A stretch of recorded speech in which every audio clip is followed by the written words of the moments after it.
Sebuah kisah mahakarya terbaik dari S.H. Mintarja yang sangat populer di masanya berlatar belakang kerajaan Singasari. Dengan bangga kami persembahkan kepada sahabat Permata TV tercinta semuanya dengan judul Kisah Pelangi di Langit Singasari. Pada kesempatan yang sangat baik ini, kita masuk pada episode yang ke-76. Selamat menikmati. Pada episode sebelumnya telah diceritakan, hari itu Mahisa Agni bersama 3 orang kawan-kawannya berjalan menyusuri sungai itu. Pagi-pagi benar mereka berangkat.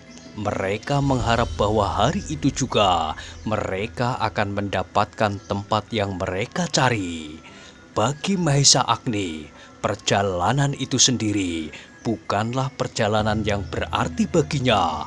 Kesulitan yang akan dihadapi adalah memilih tempat yang baik yang mungkin dibuat bendungan. Tetapi bagi ketiga kawan-kawannya yang seakan-akan tidak pernah mengenal jalan yang keluar dari padukuhan mereka, merasa bahwa perjalanan itu adalah perjalanan yang sangat berat. Perjalanan yang akan memerlukan keterampilan, kekuatan dan tekad yang menyala-nyala. Namun Mahisa Agni selalu menguatkan hati mereka bahwa apa yang akan mereka lakukan adalah sebuah tamasya yang menyenangkan. Apakah kita akan menyusur sungai itu sampai ke padang rumput karautan? Bertanya salah seorang dari mereka. Ya, bahkan padang rumput karautan merupakan kemungkinan yang pertama-tama. Padang itu apabila mungkin dialiri, maka pasti akan menjadi tanah yang subur. Jawab Mahisa Agni. Tetapi bagaimana dengan hantu karautan itu? Kau terlambat, sahut Mahisa Agni sambil tertawa. Hantu itu telah pergi. Ketiga anak muda itu terdiam, tetapi mereka masih mencemaskan hantu yang menakutkan itu, sehingga Mahisa Agni terpaksa menjelaskan. Aku mendengar dari hantu itu sendiri bahwa ia akan segera meninggalkan padang rumput ini. Tampaklah ketika kawan-kawannya itu kurang percaya, salah seorang daripadanya berkata, "Ah, apakah kau pernah bertemu dengan hantu itu?" "Ya, dan kau masih tetap hidup." Mahisa Agni tersenyum. Katanya, "Hantu itu tidak sejahat kata orang. Kalau kita tidak mengganggunya, maka hantu itu pun tidak akan marah." Kembali tampak wajah-wajah anak muda itu kurang percaya. Berkata salah seorang, "Mungkin hantu itu menipumu, Agni. Bukankah hantu sering menipu orang?" "Tidak, dan bukankah di padang rumput itu sekarang tidak pernah lagi terdengar berita tentang hantu itu? Bukankah hantu itu menepati janjinya?" Tetapi Mahisa Agni itu terkejut ketika terdengar kawannya itu menjawab, "Aku masih mendengar bahwa seseorang bertemu dengan hantu itu lagi, Agni." Mahisa Agni mengerutkan keningnya, tetapi ia tidak segera menjawab, sehingga kawannya itu berkata, "Agni, mungkin kau terlalu sibuk memikirkan dirimu sendiri, memikirkan lukamu, dan mungkin juga hilangnya adikmu dan terbunuhnya bakal iparmu itu, sehingga kau tidak pernah mendengar bahwa dalam beberapa hari ini hantu karautan itu telah menampakkan dirinya kembali." Mahisa Agni benar-benar heran mendengar keterangan itu. Katanya, "Aku tidak dapat mengerti kata-katamu itu. Hantu itu sudah berjanji kepadaku." "Apakah kau dapat mempercayai mulut hantu?" bertanya kawannya yang lain. Mahesa Agni menarik nafas dalam-dalam. Ia tahu benar bahwa Ken Arok kini telah berada di istana Tumapel.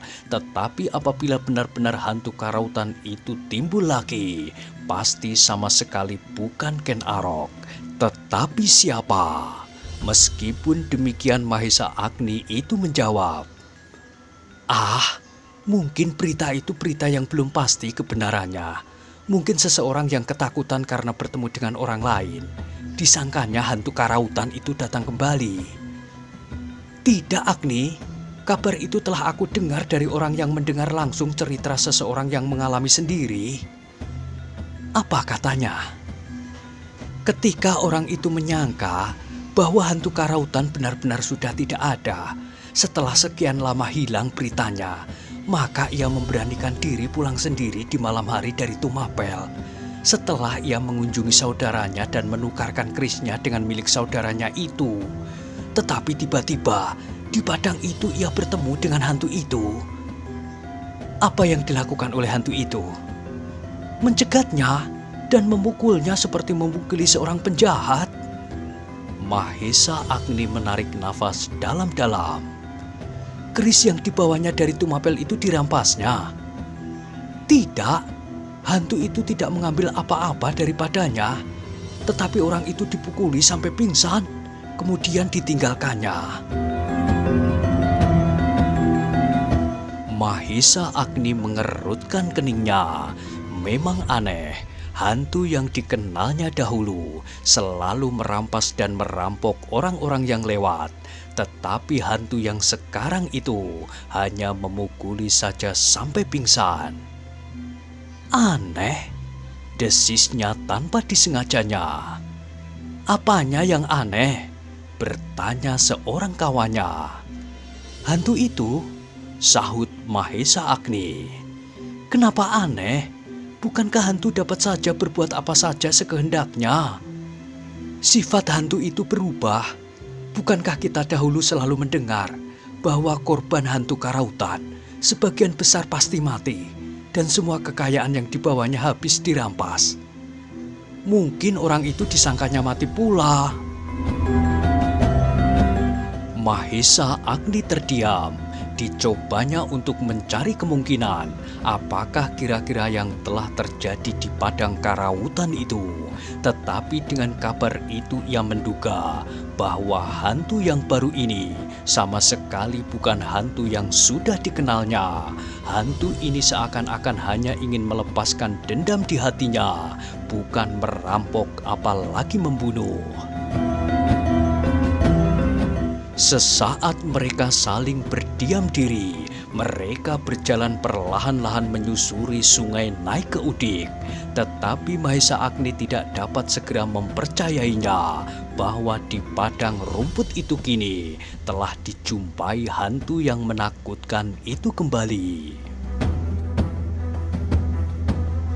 Tiba-tiba dada Mahesa Agni berdesir.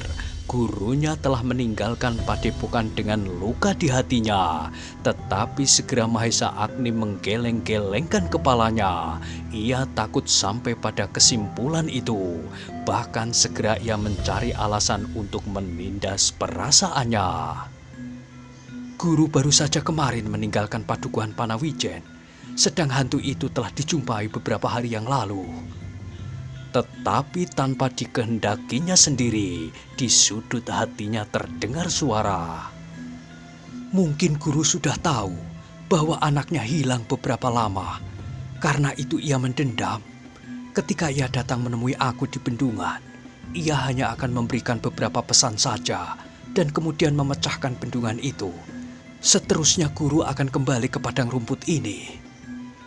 Gila, desisnya. Ketika kawan-kawannya terkejut, serentak mereka berpaling dan salah seorang daripadanya bertanya, "Apa Agni?"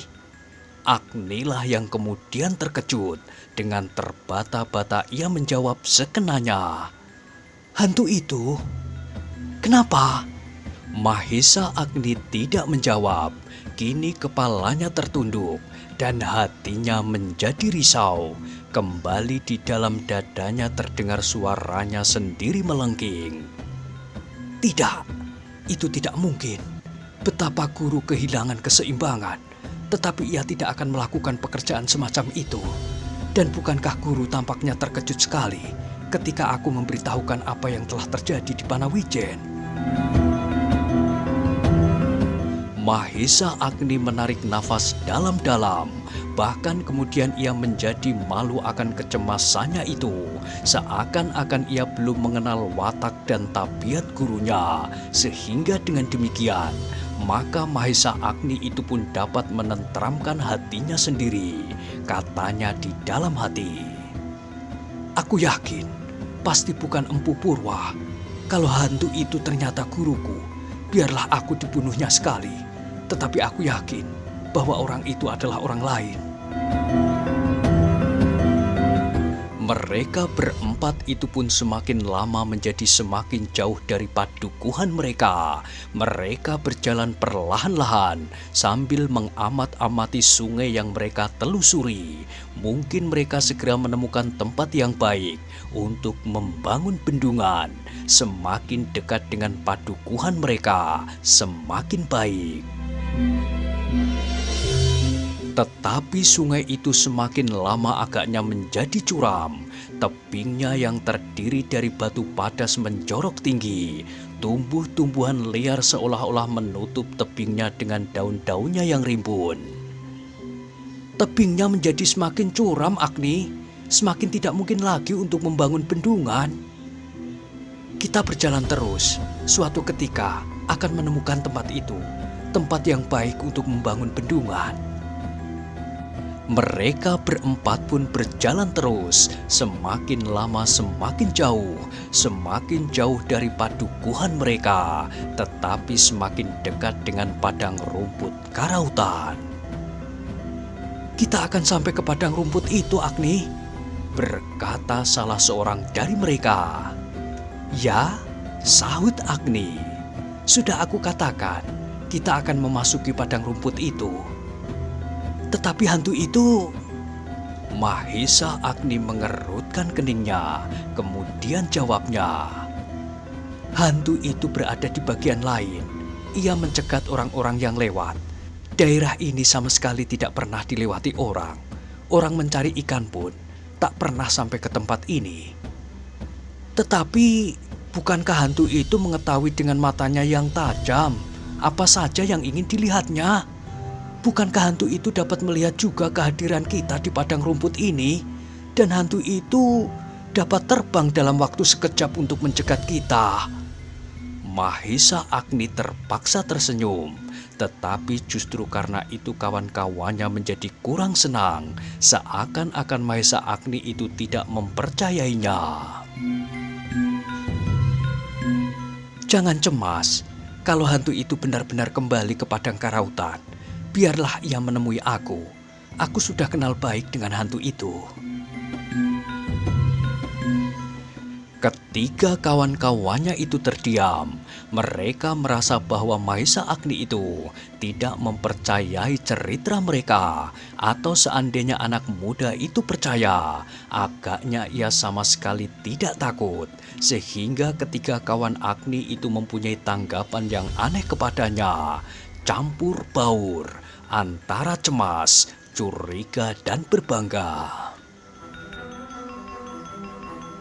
Sementara itu matahari semakin lama semakin tinggi memanjat langit. Sinarnya yang terik bertebaran di atas pepohonan dan tubuh-tubuh mereka yang sedang melakukan perjalanan menyusuri sungai Keudik. Burung-burung liar tampak beterbangan di udara dan awan yang putih mengapung dihanyutkan angin ke utara. Terasa panasnya seakan-akan membakar kulit. Keringat mereka seolah-olah terperas dari tubuh-tubuh mereka, sehingga pakaian-pakaian mereka menjadi basah kuyup. "Panasnya bukan main," salah seorang kawan Mahesa Agni mengeluh. "Iya," sahut yang lain. Tetapi Mahesa Agni masih saja berdiam diri. ia sudah terlalu biasa dengan panas di perjalanan. Meskipun kawan-kawan mereka adalah petani-petani yang biasa berjemur di sawah, namun kali ini mereka dirayapi oleh perasaan takut dan cemas, sehingga seakan-akan sinar matahari itu menjadi jauh lebih panas dari matahari di Panawijen. Apalagi ketika kemudian mereka melihat sebuah padang rumput terkapar di hadapan mereka. Di sana sini mereka melihat gerumbul-gerumbul liar bertebaran. Padang rumput itu adalah padang yang langsung berhubungan dengan padang rumput karautan. Ketika mereka mulai menginjakkan kaki-kaki mereka di atas padang itu, Mahesa Agni melihat betapa kecurigaan mencekam hati mereka. "Jangan cemas," desis Mahesa Agni. "Padang ini belum padang karautan." Tetapi kata-kata penenang itu sama sekali tidak menenangkan hati mereka. Ketika kawan-kawan Mahesa Agni itu masih saja diliputi oleh perasaan cemas dan ngeri. Mereka mengharap bahwa sebelum mereka memasuki padang karautan, mereka telah menemukan tempat itu, tempat yang baik untuk membuat bendungan.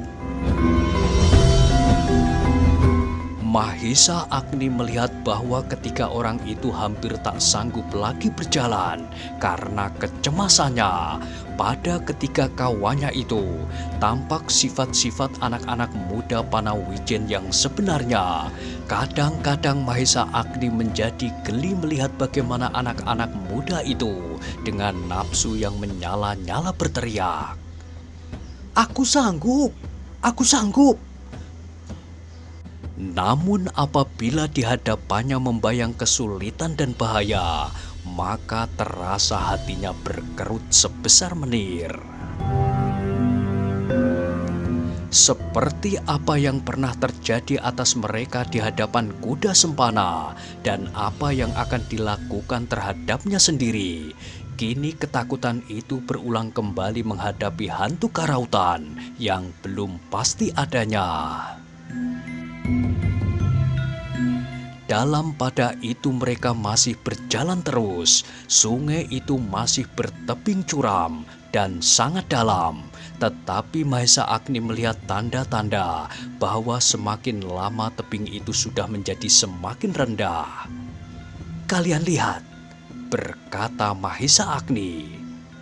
"Tebing ini sudah menjadi semakin rendah. Kalau kita berjalan terus, maka aku yakin bahwa akan kita temukan tempat yang tepat untuk membuat bendungan." Kawan-kawannya mengerutkan keningnya. Tiba-tiba salah seorang berkata, "Mungkin tebing ini akan menjadi rendah dan dasar. Sungai akan menjadi semakin tinggi. Tetapi belum pasti bahwa di tempat itu akan banyak terdapat bahan-bahan untuk bendungan." "Ya, mungkin begitu.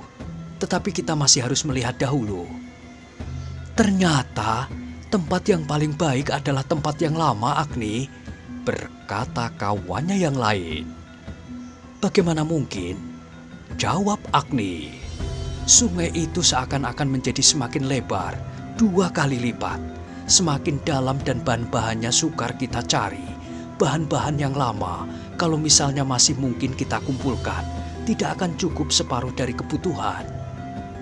"Kita cari bahan-bahannya di tempat lain," berkata yang lain pula. "Terlalu sulit, dan bukankah bendungan itu akan menjadi lambang dari kerja yang kalian hasilkan sendiri, kerja yang kalian persembahkan kepada anak cucu? Kalian bisa dengan bangga berkata, bendungan ini kita buat bersama-sama, lebih bangga daripada bendungan peninggalan Empu Purwa ini kita perbaiki." Ketika kawan-kawannya terdiam, sebenarnya lah mereka tidak berkeberatan untuk melakukannya. Bahkan mereka ingin menunjukkan bahwa mereka pun mampu melakukan. Tetapi ketika tiba-tiba mereka melihat padang karautan, maka hati mereka menjadi ragu-ragu.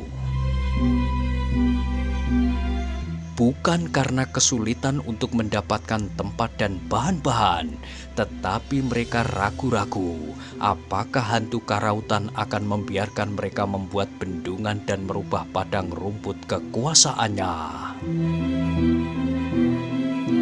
Mahesa Agni seakan-akan dapat meraba gejolak hati mereka, sehingga tiba-tiba pula ia berkata, "Jangan takut akan hantu itu. Yakini kata-kataku, hantu itu tidak terlalu berbahaya, dan bukankah kita berempat?" Ketiga kawan Mahesa Agni itu masih berdiam diri. Mereka berjalan sambil menundukkan wajah-wajah mereka. Hanya sekali-sekali mereka memandang tebing sungai yang curam dan ditumbuhi oleh gerumbul-gerumbul liar. Sementara itu, matahari menjadi semakin lama semakin jauh menuju ke puncak langit. Bahkan sesaat kemudian, matahari itu telah melampaui titik tertinggi dan perlahan-lahan merayap turun ke barat. Semakin lama, semakin rendah menuju ke balik bukit. Semakin rendah matahari, ketiga kawan-kawan Mahesa Agni menjadi semakin cemas. Bahkan kemudian salah seorang di antara mereka berkata, "Apakah kita berjalan terus, Agni?" "Ya, sampai kita menemukan tempat itu." "Bagaimana kalau kita kemalaman di perjalanan?" "Ah, itu sama sekali bukan soal. Bukankah kita membawa bekal untuk keperluan itu?" Tetapi Mahesa Agni tahu maksud pertanyaan itu sebenarnya.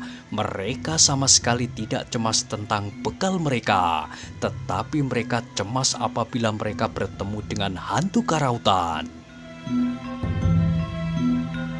Ketiga kawan-kawan Mahesa Agni itu kembali berdiam diri.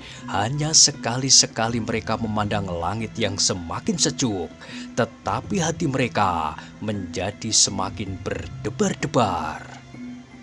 "Apakah kita tidak kembali saja dahulu, Agni?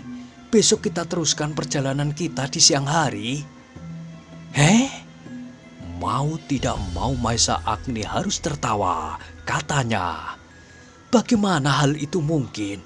Kalau kita kembali dan besok berangkat lagi seperti hari ini, maka kita akan sampai di tempat ini pada saat yang sama seperti sekarang. Dengan demikian, kita akan mengulangi perjalanan ini setiap hari." Kawannya itu pun tersenyum pula ketika disadarinya bahwa pendapat itu menggelikan. Kemudian mereka berjalan pula sambil berdiam diri. Mereka telah berjalan jauh menjorok ke dalam padang rumput. Keringat mereka telah terperas membasahi seluruh tubuh mereka, seakan-akan mereka sedang mandi. "Apakah kalian lelah?" bertanya Mahesa Agni.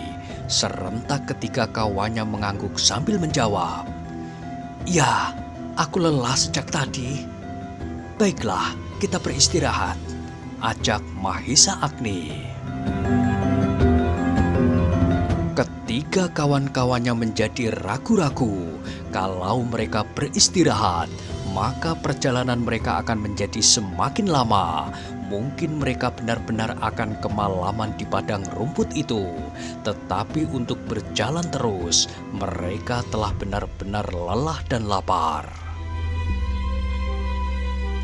Mahesa Agni yang melihat keraguan-raguan itu segera mengetahui perasaan ketiga kawan-kawannya itu. Maka katanya, "Makanlah dahulu apapun yang akan kita jumpai, namun kita sudah kenyang." Seorang kawannya tiba-tiba bertanya, "Manakah batas dari padang rumput karautan itu?" "Kita sudah berada di padang rumput karautan," jawab Agni. Jawaban itu benar-benar mengejutkan ketika kawan-kawannya. Terasa dada mereka berdesir. Tanpa mereka sadari, mereka telah berada di padang yang mereka takuti itu. Dalam pada itu terdengar Mahesa Agni berkata, "Batas antara padang karautan dan padang rumput Panawijen tidak jelas. Tak ada tanda-tanda yang dapat dipergunakan. Tetapi kita hanya dapat menduga bahwa setelah kita menempuh jarak tertentu, kita berada di padang rumput yang bernama karautan. Kawan-kawannya tidak menjawab, seakan-akan mereka benar-benar menjadi ketakutan menyebut sesuatu yang berhubungan dengan padang itu. Mereka merasa seakan-akan hantu karautan selalu mengintai mereka dan menerkam mereka setiap saat. Hanya karena harga diri, mereka tetap berada di sisi Mahesa Agni. Mereka malu untuk menyatakan keinginan mereka, mengajak Mahesa Agni kembali saja ke Panawijen karena hantu karautan itu. Sebab ternyata Mahesa Agni agaknya sama sekali tidak memperhitungkan hantu itu, bahkan mengabaikannya. Mahesa Agni melihat kecemasan yang membayang di wajah kawan-kawannya, tetapi seakan-akan ia sama sekali tidak mengacuhkannya. Dibawanya kawan-kawannya itu duduk di bawah gerumbul dan katanya kemudian, "Marilah kita buka bekal kita makan dahulu, nanti kita lanjutkan perjalanan kita." Dengan ragu-ragu kawan-kawannya membuka bungkusan bekal mereka. Namun sekali-sekali mereka selalu menebarkan pandangan mereka di sekeliling padang itu. Setiap gerak dan setiap suara yang betapapun lembutnya benar-benar telah mengejutkan mereka itu. Hanya Mahesa Agni lah yang seolah-olah tidak mempedulikan apa saja yang ada di sekitarnya. Dengan lahapnya ia menyuapi mulutnya. "Marilah," katanya. "Apakah kalian tidak lapar seperti aku?" Kawan-kawannya mengangguk-angguk. Mereka pun kemudian makan pula. Tetapi mereka benar-benar tidak dihinggapi nafsu.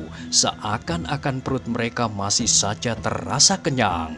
Sambil makan terdengar Mahesa Agni bergumam, "Sudah pasti kita bermalam di padang ini." Wajah ketiga kawan-kawannya menjadi pucat, tetapi mereka belum bertanya. "Kita akan berjalan sampai matahari terbenam dan kita akan bermalam di tempat itu. Besok pagi-pagi kita teruskan perjalanan kita. Mudah-mudahan besok kita menemukan tempat yang kita cari." Kawan-kawannya masih berdiam diri. Mereka tidak dapat berbuat lain daripada mengikuti saja kemana Mahesa Agni pergi. Untuk kembali bertiga pun mereka agaknya kurang berani. Dengan demikian, maka hidup mereka kini seakan-akan hanya tergantung saja kepada Mahesa Agni. Tetapi ada juga di antara mereka yang menjadi semakin cemas karena melihat bayangan sendiri. Dihubungkannya perjalanan ini dengan peristiwa di bendungan. Jangan-jangan Mahesa Agni marah kepada mereka dan sengaja membawa mereka jauh-jauh dari Panawijen untuk menumpahkan kemarahannya itu. Karena itulah, maka hanya Mahesa Agni sajalah yang dapat menelan makannya dengan gairah karena kelelahan dan lapar. Ketika kawan-kawannya itu hampir tidak mampu untuk menelan makanan mereka. Selesai makan, Mahesa Agni masih juga duduk-duduk di bawah gerumbul itu. Seolah-olah ia sudah tidak mempunyai rencana yang lain daripada beristirahat. "Kita tidak tergesa-gesa," katanya. "Sebab bagaimanapun juga kita pasti akan kemalaman dan bermalam di padang ini. Karena itu, lebih baik kita bekerja perlahan-lahan, tetapi lebih cermat dan hati-hati memilih tempat." Ketiga kawan-kawannya itu benar-benar menjadi seolah-olah bisu. Mereka hanya dapat mengangguk dan menggeleng. Tak ada keinginan mereka untuk mengucapkan satu kata pun apabila tidak terpaksa. Seakan-akan mereka takut suaranya akan didengar oleh hantu karautan. Akhirnya Mahesa Agni jemu melihat sikap-sikap itu. Diusahakannya untuk melupakan kecemasan itu dengan makan, istirahat seenaknya, dan apa saja. Tetapi kecemasan itu masih juga terasa melekat di hati ketika kawannya itu. Karena itu, maka Mahesa Agni pun terpaksa sekali lagi memberi mereka peringatan. Katanya, "Kenapa kalian tampaknya selalu cemas? Sudah aku katakan, jangan hiraukan hantu karautan itu, dan ia tidak akan mengganggu kita lagi." Ketiga kawan Mahesa Agni itu mengangguk-angguk, namun hatinya sama sekali tidak meyakini kata-kata Mahesa Agni itu. Meskipun demikian mereka sama sekali tidak menjawab. "Marilah, kita teruskan perjalanan kita. Kita akan menerobos padang karautan. Akan kita telusur sungai ini terus sampai kita menemukan tempat yang baik untuk bendungan itu. Seandainya hantu itu benar-benar kembali, maka ia berada jauh di sebelah timur, di tepi jalan Sidatan ke Tumapel, tidak di pinggir kali ini." Mahesa Agni tidak menunggu jawaban ketiga kawannya. Segera ia membenahi bekalnya. Kawan-kawannya yang melihat itu pun segera berbuat serupa. Mereka takut Mahesa Agni akan meninggalkan mereka di tengah-tengah padang yang mengerikan itu. Kembali mereka berempat berjalan menyusur sungai. Di perjalanan itu Mahesa Agni selalu berusaha untuk melupakan ketakutan dengan menilai setiap lekuk-liku sungai itu. Tetapi jawaban yang didengarnya dari kawan-kawannya terlalu pendek. Mahesa Agni menarik nafas dalam-dalam, tetapi ia berbicara terus tentang sungai itu. Semakin jauh mereka berjalan, matahari pun menjadi semakin rendah. Kini mereka pun benar-benar telah berada di padang yang luas dan mengerikan. Di sana-sini, yang mereka lihat hanyalah gerumbul-gerumbul liar dan batu-batu padas yang menjorok di antaranya. Ketika kemudian malam membayang di langit, maka Mahesa Agni pun berhenti. Ia harus mendapatkan tempat yang baik untuk bermalam bersama kawan-kawannya. Nah, bagaimanakah kisah selanjutnya? Silahkan ikuti terus kisah Pelangi di Langit Singasari pada episode berikutnya. Sampai jumpa.